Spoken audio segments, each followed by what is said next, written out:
Good morning, everyone. It's Marvello V. For those of you that don't know me or haven't been following me, I blog. I'm a blogger for the God the Father website. So that's www.god-thefather.com.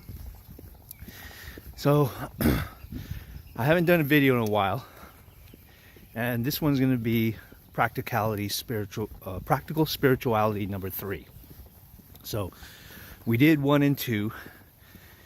And you can check out the blogs on the website to see how we can practice our spirituality every day by incorporating the practice in our daily activities. So number 1 was about reading the Bible. You know, you can simply, read a scripture a day or a chapter a day. And if, you want to go deeper and challenge yourself, you can read, 3 to 6 chapters a day, or there's different methods of getting the word in you, so to speak, reading about God. And then number 2 was about transforming the mind, and you do that through prayer, right? Messages on your mirror or in anywhere that you look on a regular basis. I mentioned that I sometimes even post empowering quotes on my door, in my closet. So today's lesson on practical spirituality is about fasting, and check out the link to the blog. It'll give you a lot more information about what it means to fast.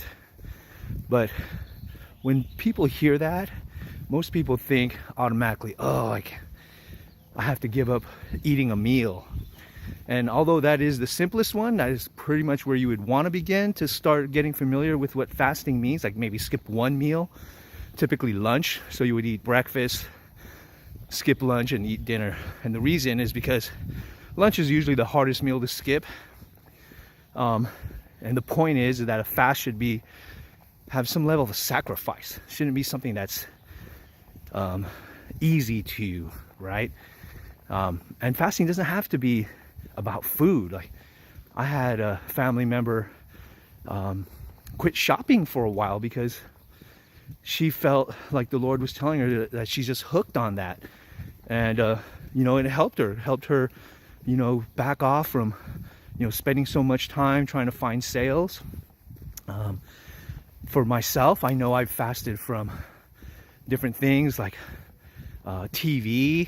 Right? TV, that's a hard one. Actually, it was harder than I thought. There's coffee, there's certain types of meat. Like right now, I'm fasting from pork for a year. It's going to be coming up on, my year is going to be coming up in July. So, I haven't eaten any pork for the last 9 months or so. And you could also, it's really about quitting things that you think really matter, that the things that you say, oh, I have to have, right? Because the only things we really have to have in life are food, water, and shelter, clothing, right? But even those things don't matter if we don't put God first. And that's what fasting really is about. It's about recognizing who comes first. And that's what the practice of fasting does. And it's an important part of spirituality, because if you've never done it, you've never really understood what it means to sacrifice, right? Sacrifice on a spiritual level, because most people know what sacrifice is on, for work, for family. But I'm talking about to fast, to acknowledge the Lord, to acknowledge that He comes first before anything that you're attached to in this world, right? Like it's weird to think, well, why would you give up, coffee or pork? Those things aren't quote unquote bad. And it's not. It's more about what is your attachment to them, right? I know some people that drink, 4 to 6 cups of coffee a day. If you're one of those people, that is a true sacrifice to quit drinking coffee, for a period of time. And fasting should always have purpose.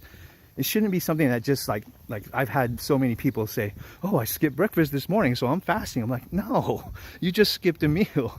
Fasting is purposeful. It's intentional. So check out the blog, get more information, and you all enjoy your day.